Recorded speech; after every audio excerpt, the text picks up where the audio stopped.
그 후에 암몬 자손의 왕이 죽고 그의 아들 한운이 대신하여 왕이 되니 다윗이 이르되 내가 나하스의 아들 한운에게 은총을 베풀되 그의 아버지가 내게 은총을 베푼 것 같이 하리라 하고 다윗이 그의 신하들을 보내 그의 아버지를 조상하라 하니라. 다윗의 신하들이 암몬 자손의 땅에 이르매 암몬 자손의 관리들이 그들의 주 한운에게 말하되 왕은 다윗이 조객을 당신에게 보낸 것이 왕의 아버지를 공경함인 줄로 여기시나이까. 다윗이 그의 신하들을 당신에게 보내 이 성을 엿보고 탐지하여 함락시키고자 함이 아니니까 하니. 이에 한운이 다윗의 신하들을 잡아 그들의 수염 절반을 깎고 그들의 의복의 중동볼기까지 자르고 돌려보내매 사람들이 이 일을 다윗에게 알리니라. 그 사람들이 크게 부끄러워하므로 왕이 그들을 맞으러 보내 이르기를 너희는 수염이 자라기까지 여리고에 머물다가 돌아오라 하니라.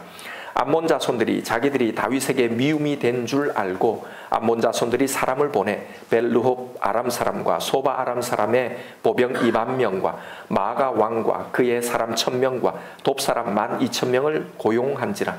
다윗이 듣고 요압과 용사의 온 무리를 보내매 암몬 자손은 나와서 성문 어기에 진을 쳤고 소바와 르홉 아람 사람과 돕과 마가 사람들도 따로 들에 있더라. 요압이 자기와 맞서 앞뒤에 친 적진을 보고 이스라엘의 선발한 자 중에서 또 엄선하여 아람 사람과 싸우려고 진치고 그 백성의 남은 자를 그 아우 아비새의 수하에 맡겨 암몬 자손과 싸우려고 진치게 하고 이르되 만일 아람 사람이 나보다 강하면 네가 나를 돕고 만일 암몬 자손이 너보다 강하면 내가 가서 너를 도우리라. 너는 담대하라. 우리가 우리 백성과 우리 하나님의 성읍을 위하여 담대히 하자. 여호와께서 선히 여기시는 대로 행하시기를 원하노라 하고 요압과 그와 함께한 백성이 아람 사람을 대항하여 싸우려고 나아가니 그들이 그 앞에서 도망하고 암몬 자손은 아람 사람이 도망함을 보고 그들도 아비새 앞에서 도망하여 성읍으로 들어간지라. 요압이 암몬 자손을 떠나 예루살렘으로 돌아가니라. 아람 사람이 자기가 이스라엘 앞에서 패하였음을 보고 다 모임에 하닷 에셀이 사람을 보내 강 건너쪽에 있는 아람 사람을 불러 내매 그들이 헬렘에 이르니 하닷 에셀의 군사령관 소박이 그들을 거느린지라. 어떤 사람이 다윗에게 알림해 그가 온 이스라엘을 모으고 요단을 건너 헬람에 이르매 아람 사람들이 다윗을 향하여 진을 치고 더불어 싸우더니 아람 사람이 이스라엘 앞에서 도망한지라.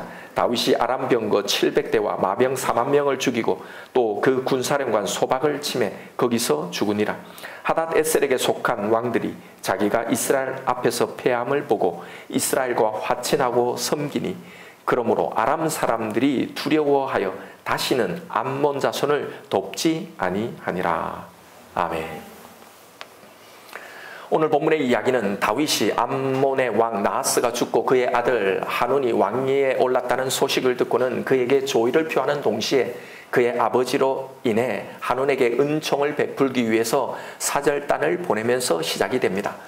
아마 다윗이 사울을 피해 다니던 그 시절에 한운의 아버지 나하스가 다윗을 많이 도와주었던 것 같습니다. 그래서 그 은총을 아들 한운에게 베풀려고 이렇게 하고 있는 겁니다.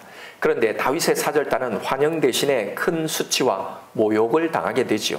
한운의 신하들은 다윗이 사절단을 보낸 그 의도를 순수하게 보지 않고 암몬을 침략하기 위해서 정탐하러 왔다고 그를 부추긴 겁니다. 판단력이 흐리고 어리석은 한운은 신하들의 이 말을 듣고는 다윗이 보낸 이 사절단에게 엄청난 수치를 주어 돌려보냅니다. 수염 절반을 깎고 엉덩이가 훤히 보이도록 옷을 잘라 모욕을 주어 보낸 겁니다. 사절단에 대한 모욕은 곧 다윗 자신에 대한 모욕을 의미하는 거고 이건 선전포고의 행동인 거죠. 선을 베푼 것이 악으로 돌아왔으니 다윗도 가만히 있을 수가 없습니다. 암몬은 이 전쟁을 대비하기 위해서 아람 사람들을 여기저기 많이 고용합니다. 그러나 다윗은 두 차례에 걸친 전투를 통해 암몬에게 완벽한 승리를 거두게 되죠. 그리고 이로 인해 주위의 다른 사람들은 다 다윗에게 굴복하게 되고 더 이상 암몬을 도울 그 어떤 시도조차 하지 못했더라라는 것이 오늘 본문의 이야기입니다. 이 이야기는 우리에게 어떤 메시지를 전하고 있을까요? 먼저 오늘 이야기가 무엇으로 시작하고 있는지를 주목해 볼 필요가 있습니다. 2절을 한번 보세요. 다윗이 이르되 내가 나하스의 아들 한운에게 은총을 베풀되 그의 아버지가 내게 은총을 베푼 것 같이 하리라. 오늘 이야기는 다윗이 나하스의 아들 한온에게 은총을 베풀겠다 하면서 이 이야기가 시작되고 있습니다. 즉 은총을 베푸는 이야기입니다. 바로 이 대목, 여기가 힌트예요. 지금 이 이야기는 바로 앞에 나온 9장의 무비보셋의 이야기와 연결이 되어 있다는 걸 보여줍니다. 9장 1절을 한번 보십시오. 다윗이 이르되 사울의 집에 아직도 남은 사람이 있느냐? 내가 요나단으로 말미암아 그 사람에게 은총을 베풀리라 하니라. 9장도 다윗이 요나단 때문에 그의 자손에게, 그의 아들에게 은총을 베풀겠다라고 하면서 이 이야기가 시작되고 있는데요. 10장도 내가 나하스의 아들 한온에게 은총을 베풀겠다라는 말로 시작되고 있습니다. 즉 둘 다 은총의 이야기, 하나님의 헤세드에 대한 이야기라는 겁니다. 지난 금요 기도회 때 9장을 살펴보았는데요. 못 들은 분들을 위해 간단하게 9장의 내용을 설명하면 이런 겁니다. 다윗이 예전에 요나단과 언약을 맺었어요. 그 언약을 기억하고는 요나단의 아들 무비보셋을 찾는 겁니다. 찾아서 그에게 이 언약의 은총을 베풀려고 하는 이야기였습니다. 무비보셋이 두 다리를 다 저는 장애가 있었지만 그를 예루살렘 성 왕의 궁에 거하게 하면서 왕과 함께 같은 식탁에서 먹고 마시게 했더라라는 겁니다. 그리고 그뿐만 아니라 그가 잃어버렸던 모든 예전의 땅과 재산, 소유, 예전의 왕족으로서의 모든 지위를 다시 다 회복하게 했더라라는 거예요. 이게 바로 다윗이 무비보셋에게 베푼 은총이었고, 무비보셋은 이 언약으로 말미암아 이 은총을 평생 누리며 살게 되었더라라는 이야기가 9장의 이야기였습니다. 자, 그렇게 보면 9장과 오늘 본문 10장의 연관성은 더 분명해 보이죠. 왜 저자가 이 둘의 이야기를 여기에 연결해 기록해 놓고 있는지, 오늘 이 이야기를 통해서 우리에게 뭘 말하려고 하고 있는지 말입니다. 이 두 이야기는 은총을 베푼다는 공통점을 가지고 있어요. 그러나 한편으로는 반대로 이 은총에 대해 보이는 극명히 다른 두 반응에 대한 대조의 이야기입니다. 성경은 9장의 무비보셋 사건과 10장의 한온의 사건을 대비하면서 동일한 은총에 대한 두 가지의 극단적인 반응을 여기에 묘사해 놓고 있는 거예요. 무비보셋은 몇 번이나 땅에 엎드려 절하면서 다윗의 이 은총을 감사하면서 그 은총을 받아들이고 그 은총을 평생 누리며 살았지만, 그러나 한온은 이 은총을 의심하고 거부했더라라는 겁니다. 즉 9장의 무비보셋은 이 은총을 받아 누리는 자에 대한 이야기라면 10장의 오늘 한온은 이 은총을 받아들이지 못하고 거부하는 사람들에 대한 이야기란 말입니다. 성경은 바로 이것에 대해서 말해 주려고 하는 겁니다. 왜냐하면 이것이요, 이 땅의 모든 신자들에게 있는 이 은총에 대한 두 가지 반응이기 때문입니다. 오늘 이 말씀을 통해 과연 나는 어디에 속해 있는지를 한번 점검하고 확인해 보십시오. 우리는 9장에서 다윗이 베푼 이 은총이 무엇을 상징하고 있는 것인지를 배웠습니다. 바로 하나님의 언약 때문에, 그 언약의 실체인 예수 그리스도 때문에 우리에게 주어지는 그 구원의 은혜, 그로 인해 우리에게 주어진 구원의 모든 이 축복들을 상징하고 있는 거라고요. 그래서 무비보셋이 이 은총을 받게 되는 그 근거를 무엇이라고 말해놓고 있습니까? 무비보셋 자신 때문이 아니라 그가 뭔가 공로가 있어서 자격이 있어서가 아니라 전적으로 그의 아버지가 맺은 이 언약 때문에 받게 된 은총이라고 했던 겁니다. 오늘 본문에서도 다윗이 왜 한온에게 은총을 베푼다고 했나요? 한온 자신이 잘해서가 아닙니다. 오직 그의 아버지의 나하스 때문에 받게 되는 은총이었다는 사실을 밝히는 거예요. 여러분, 이건 뭘 상징합니까? 우리 또한 이 하나님의 은총을 왜 받을 수 있었냐 말입니다. 나의 어떠함 때문이 아니라, 내가 은총을 받을 만한 그런 자격이 있어서가 아니라 오로지 예수 그리스도를 통한 하나님의 언약 때문이라는 사실입니다. 9장에서 우리가 받은 이 은총이 무엇인지를 배웠습니다.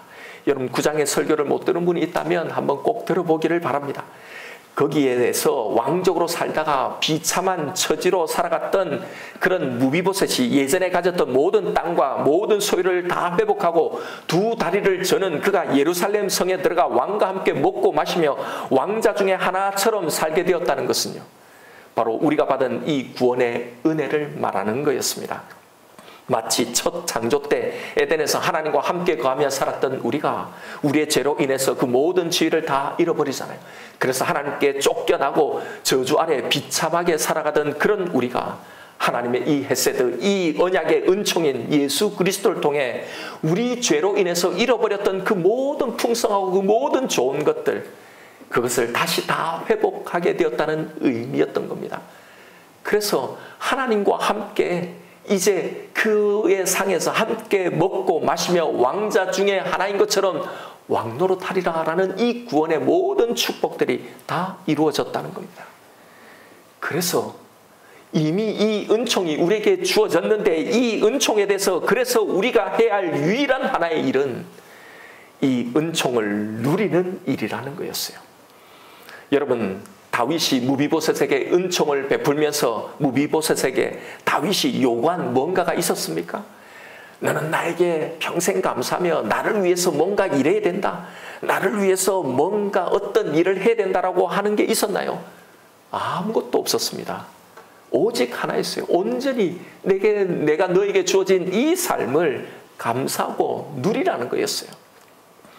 하나님이 우리에게 원하시는 신앙은요, 앞으로 너희가 뭔가 더 잘해서 이 은총을 놓치지 않도록 그걸 잘 유지해라, 더 은총을 받도록 더 애써라 라는 게 아니었습니다. 내가 이미 내 아들을 통해 너에게 준 이 은총을, 이 혜택을 누리며 살아가라는 거였어요. 이것은 영원한 것이니. 그런데 우리는 이 은총을, 이 신앙생활을 얼마나 많이 오해하고 있는지 모릅니다. 그래서 여기서 한운의 이야기를 우리에게 들려주신 거예요. 한운의 모습을 한번 보십시오. 한운은 이 은총을 오해합니다. 아버지 나하스 때문에 은총을 베풀고 있는데도 한운은 자신의 관계 속에서 이 은총을 생각하는 거예요. 그러니 오해가 생기는 겁니다. 왜 다윗이 나에게 이런 친절을 베푸는 걸까? 나를 보니 그런 이유, 그런 근거, 그런 해답이 전혀 보이지 않는 겁니다. 그러니 그 은총을 거부하고 자신의 안위를 자신이 책임지려고 하는 겁니다. 한운이 이 은총을 오해하고 그것에 대해서 대비하고 있는 이 행동들을 한번 보세요. 그냥 그걸 받지도 누리지도 못하고 뭔가 다른 의도가 있을 거라고 생각하고는 그걸 그냥 받으면서 누리기만 하면 되는데 많은 돈을 들였어요. 용병을 사는 겁니다. 역대상에 보면 그가 용병을 사기 위해서 은 1000달란트를 썼다는 거예요. 요즘 말로 하면 은 34,000kg를 지불했다고 나옵니다. 어마어마한 액수죠.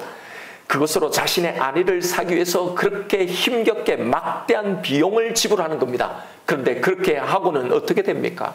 결국 승리하지 못하고 패하게 되는 겁니다. 모든 걸 잃는 거예요.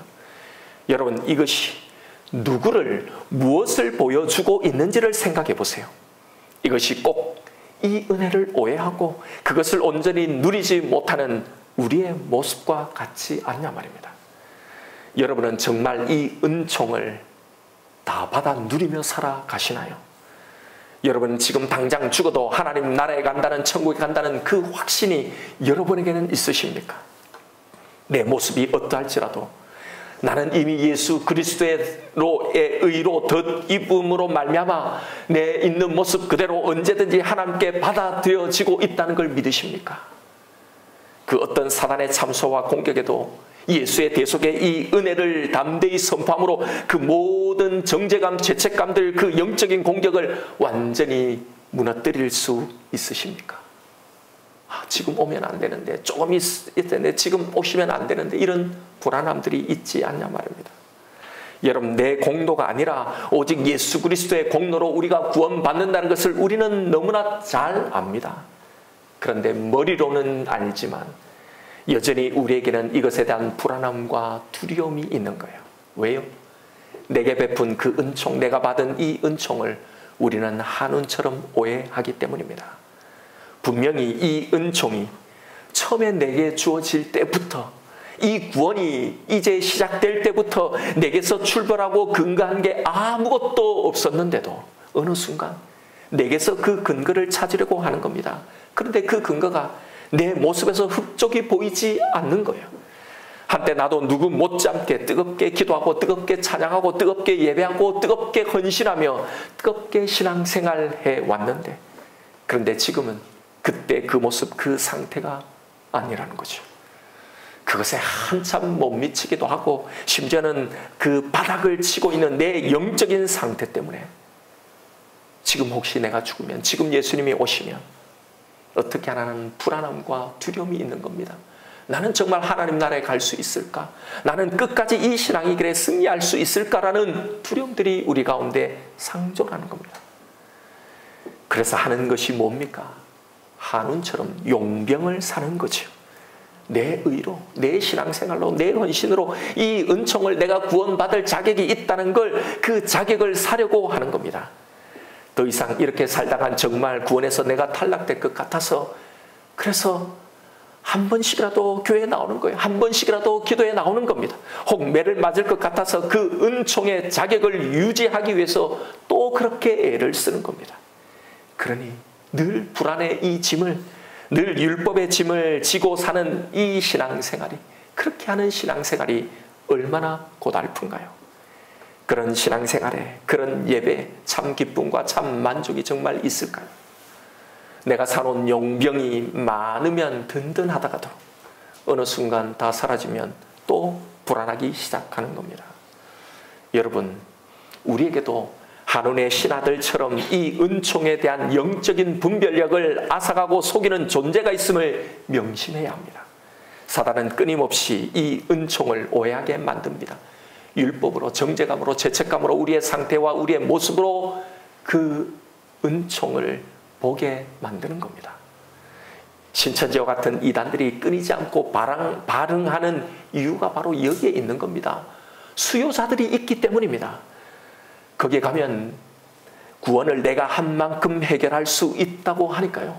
얼마나 눈에 정확하게 보입니까? 그러니 그런 신앙생활 속에요. 늘 구원의 확신이 없이 늘 불안해지는 겁니다. 늘 짐을 지고 신앙생활하는 겁니다. 못하면 혼날 것 같은 이 두려움, 내 구원이 취소될 것 같은 그런 불안감들이 그 신앙 안에 늘 상존하고 있는 거예요. 여러분, 하나님이 우리에게 주신 이 구원의 은총을 오해하지 마십시오. 그냥 말씀하신 그대로, 처음에 내가 받았던 그대로 그냥 받으십시오. 그것을 누리십시오. 하나님이 우리에게 주신 이 은총이 어떤 것인지를 성경은 누누이 우리에게 말해오고 있지 않습니까? 그리스도 예수 안에 있는 자는 결코 정죄함이 없다고요. 우리가 아직 죄인 되었을 때 그리스도께서 우리를 위하여 죽으심으로 하나님께서 우리에 대한 자기의 사랑을 이미 거기서 다 확증해 보이셨다고요. 내가 결코 너를 버리지 아니하고 너를 떠나지 아니하리라고 약속하신 것 아닙니까? 내가 너에게 영생을 주었노니 이 영생은 영원한 것이다. 영원히 멸망하지 아니할 것이고, 또 너희를 내 손에서 빼앗을 자가 아무도 없다고 한 것 아닙니까? 모든 일에 우리를 사랑하는 이로 말미암아 우리가 결국 넉넉히 이긴다고 하시지 않았습니까? 우리의 그 어떤 연약함도, 우리의 그 어떤 바닥도, 넘어짐도, 그 어떤 것도 우리를 그리스도 안에 있는 하나님의 사랑에서 끊을 수 없다라고 한 것 아닙니까? 이게 우리에게 주어진 그 은총인 겁니다. 이미 우리가 받아 누리고 있는 이 은총인 겁니다. 왜 성경이 우리에게 이것을 계속 강조하며 주지시키고 있습니까? 복음을 알고도 그 은총 안에 있다고 하면서도 여전히 한운처럼 살아가는 사람들이 있기에 성령님은 오늘 이 이야기를 통해 바로 이것을 우리에게 알려주고 있는 겁니다. 여러분, 다른 오해 없이 온전히 이 은총을 이대로, 이 말씀 그대로 받으십시오. 그리고 그것을 누리십시오. 이것이 우리가 해야 할 일인 겁니다. 한편 이것은 비단 영혼 구원의 문제에서만 일어나는 일이 아닙니다. 우리의 삶의 문제에서도 우리가 받은 이 은총에 대한 오해들이 있어요. 이미 나에게 부어진 이 은총, 이 은혜 안에 살면서도 이것을 온전히 누리지 못하고 그 하나님의 보호를, 그 하나님의 돌보심을 내 신앙으로, 내 기도로, 내 헌신으로 사려고 하는 이 일들 말입니다. 예를 한번 들어볼까요? 여러분, 하나님이 더 많이 기도하고 더 열심히 기도하면 기도를 다 더 잘 들어주실까요? 예, 우리는 그렇다고 믿습니다. 그래서 더 절실한 문제, 더 간절한 기도 제목이 있을 때는 더 많이 기도하려고 하죠. 작정 기도를 하기도 하고 때로는 금식 기도를 하기도 합니다.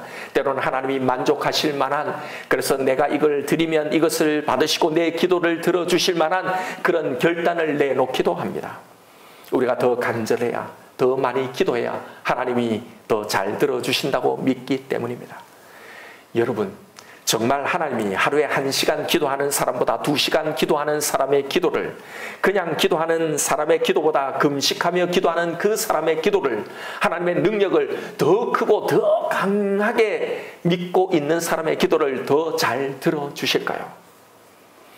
우리는 여기에 대답하기 전에 먼저 이 질문 자체에 대해서 한번 깊이 생각해 보아야 합니다. 이 질문 안에는 완전히 잘못된 전제, 신앙에 대한 반성경적인 오해들이 이미 전제되어 있기 때문입니다. 정작 이 질문 안에는 성경이 계시해 놓으신 하나님에 대한 이해, 하나님에 대한 믿음이 전혀 없다는 사실입니다. 다시 이 질문을 잘 한번 곱씹어 보십시오. 더 많이, 더 간절히, 더 큰 믿음, 더 큰 결단을 해야 더 잘 들어주실 거라는 이 하나님에 대한 우리의 이 생각에는요, 우리를 가장 선한 길로, 우리에게 늘 가장 좋은 걸 주시는, 늘 선한 길로 우리에게 인도하시는 그 성경에 신실하신 그 하나님, 그 사랑의 하나님이 과연 있나요? 그 믿음이 그 속에 있냐 말입니다. 어쩌면 그렇게 더 열심히, 더 간절히, 더 큰 믿음을 가져서라도 기어이 하나님에게 내가 원하는 그것을 받아내고 싶은 우리의 열심, 그 열심 안에는 사실은 하나님에 대한 진짜 신뢰가 없기 때문 아닌가요? 그래서 성경의 그 하나님의 신실하심을, 나를 인도하시고 내 인생에 섭리하시는 그 섭리하심의 신실하심을 아무리 우리가 들어도 불안한 것 아닐까요? 그래서 어떻게 해서라도 좀 더 간절히 해서라도 그 응답을 받아내야, 그래야 안심이 돼서, 그래서 그런 것 아닐까요? 여러분, 정말 우리가 성경에 그 하나님을 믿는다면 그 기도 제목들은 어떻게 결말이 난다 하더라도요, 다 우리는 이미 그 은총 아래, 그 사랑과 그 보호하심 안에 일어나는 일이라고 믿어야 하는 것 아닙니까? 이것이 우리의 믿음 아닌가요? 이것이 성경이 말하는 그 하나님 아닙니까? 여러분, 어쩌면 이건요, 이 은총을 도무지 받아들이지도 누리지도 못하는 이 한운처럼 내 종교적인 열심으로 내 안위를 사려고 하는 건 아닌지 우리는 점검해 보아야 합니다.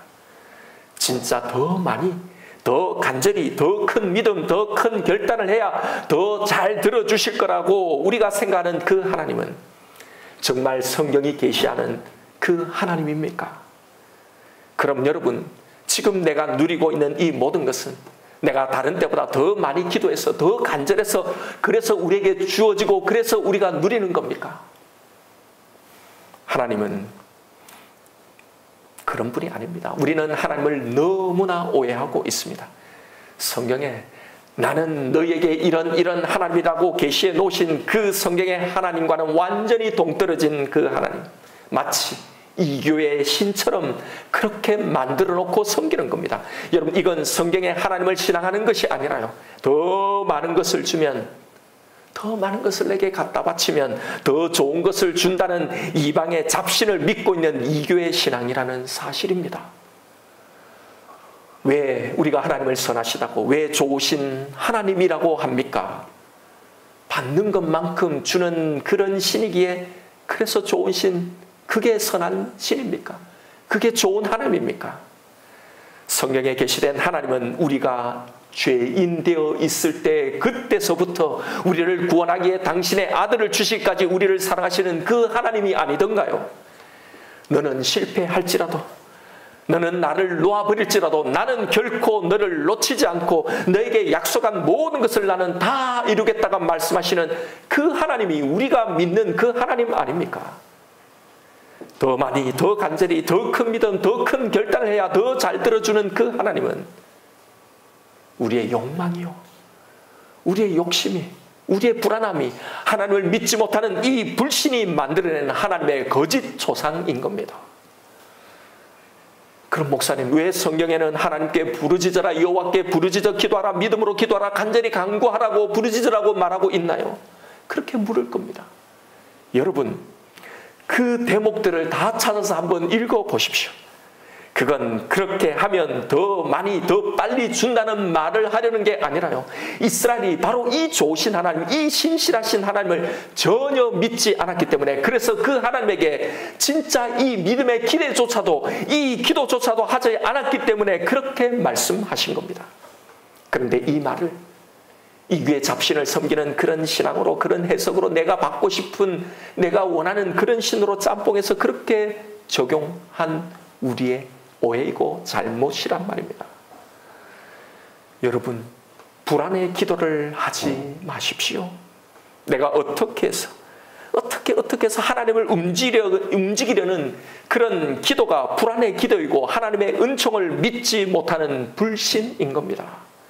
이 하나님의 은총은 나의 어떠함과 상관없이, 심지어는 내가 죄인 되었을 때, 하나님을 찾지도, 하나님을 온전히 믿지도 못할 때 이미 그때서부터 나에게 주신 은총이었다는 것을 절대 놓치지 마십시오. 설령 내가 잘못해서 하나님이 나를 징계하는 그 고난, 그 어려움일지라도요, 결국 그것은 나에게 선한 겁니다. 나를 살게 하는 것이기 때문입니다. 그러니 여러분, 이 은총을, 이 사랑을 오해하지 말고 받으십시오. 하나님이 나에게 주신 이 삶, 이 인생, 여기에 일어나는 모든 일들은요, 이미 다 이 은총 안에 있는 겁니다. 그러니 우리는 잘못되지 않아요. 망하지 않아요. 그러니 이것을 그대로, 고지 그대로 성경이 말씀하는 그대로 받으십시오. 그리고 그것을 누리시란 말입니다. 헷갈릴 것 없습니다. 어려울 것 없습니다. 우리의 완악함이, 우리의 욕심이, 우리의 불신이 자꾸 이 누림을 어렵게 만들고 있을 뿐인 겁니다. 여러분, 기도의 가장 중요한 1차적인 목적은요, 그 문제를 해결하기 위해서가 아닙니다. 그런 기도 자체를 하지 말라는 말이 아닙니다. 기도하십시오. 내 소원과 내 바람을 아뢰십시오. 그러나 언제든지 그 모든 결과는 하나님의 그 선하심에 있는 겁니다. 그 모든 결과를 하나님의 그 선하심에 맡기는 겁니다. 그 선하신 하나님이 나에게 주신 그 결과는 그래서 다 선한 겁니다.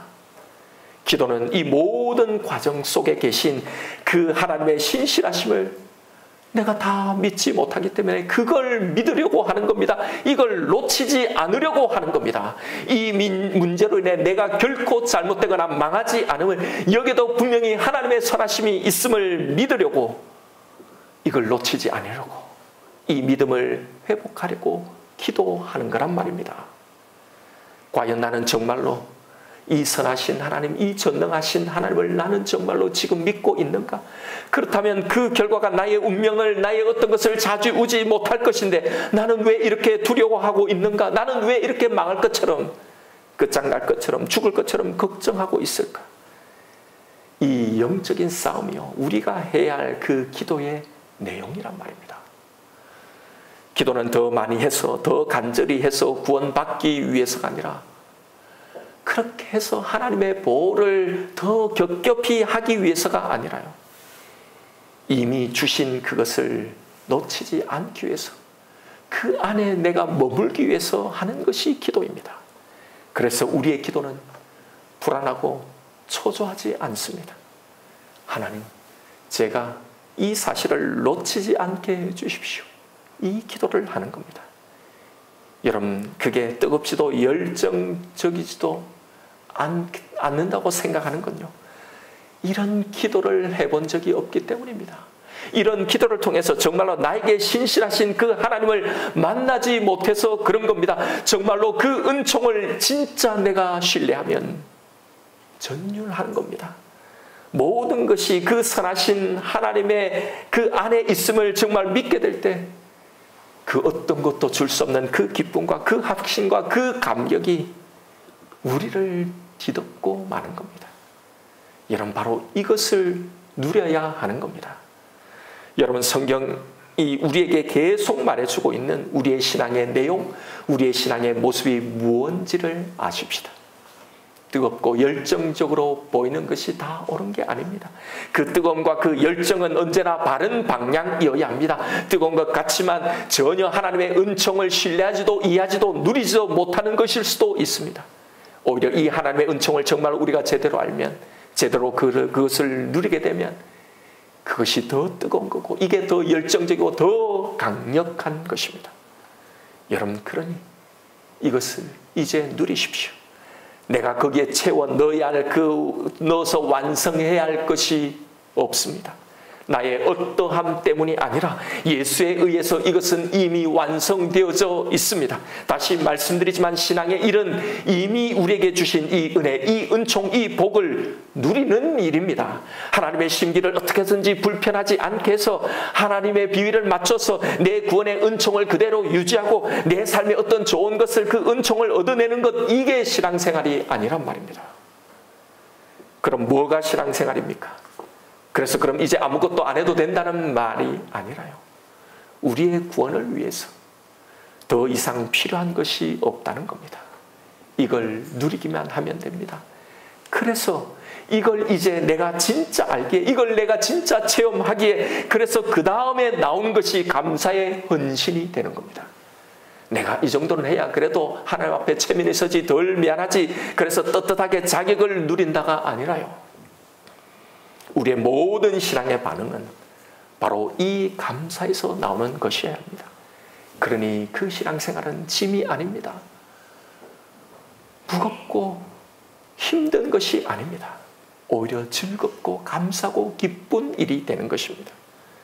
여러분, 설령 내 뜻대로 되지 않고 있다 하더라도 우리는 하나님의 은총 안에 있는 겁니다. 내가 만든 그 하나님이 아니라 성경의 그 하나님을 믿으십시오. 하나님을 조종하려고 그 은총을 내 신앙으로 사려고 하지 마십시오. 이미 하나님의 은총 안에 있으면서도 내 인생을 내 능력으로, 내 열심으로 내가 책임지려고 하지 마십시오. 불안의 신앙생활이 아니라 이 은총을 누리는 신앙생활을 하십시오. 하나님의 은총은 이미 모든 것에 있어서 충분합니다. 하나님의 은총은 내 신앙의 영역, 내 영혼의 구원의 영역뿐만 아니라 이 땅에서의 내 인생과 내 삶의 전부에 있어서 충분한 은총입니다. 여러분에게 어떤 문제가 있습니까? 여러분의 문제가 무엇인가요? 여러분, 두려워하지 말고 그 은총 안에 주님이 주시는 이 평안을 누리십시오. 바로 이것이 우리에게 은총을 베푸시면서 하나님이 가지신 기대요, 우리를 향한 소원입니다. 이 풍성하고 이 놀라운 은총, 이 은혜와 이 사랑을 누리며 살아가시는, 부디 그래서 우리의 신앙이 늘 기대차고 행복한 그런 신앙생활이 되시기를 주님의 이름으로 축원드립니다.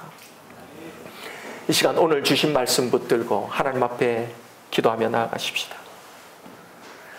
오늘 본문의 한운을 한번 생각해 보세요. 여러분, 너무나 안타깝지 않습니까? 한운은 자기가 이 은총에 대해서 아무것도 할 것이 없었습니다. 그냥 아버지의 공로로 받아 누리면 되는 겁니다. 그런데도 이 은총을 오해하면서 얼마나 많은 것을 잃어버립니까? 얼마나 힘들고 얼마나 고달픈 그 삶을 살아갑니까?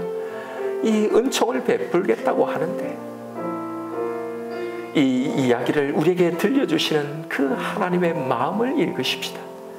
이 은총을 받았으면서도 불안하고 두려움 가운데 헛고생만 하며 산 그 한운처럼 살아가지 마십시다.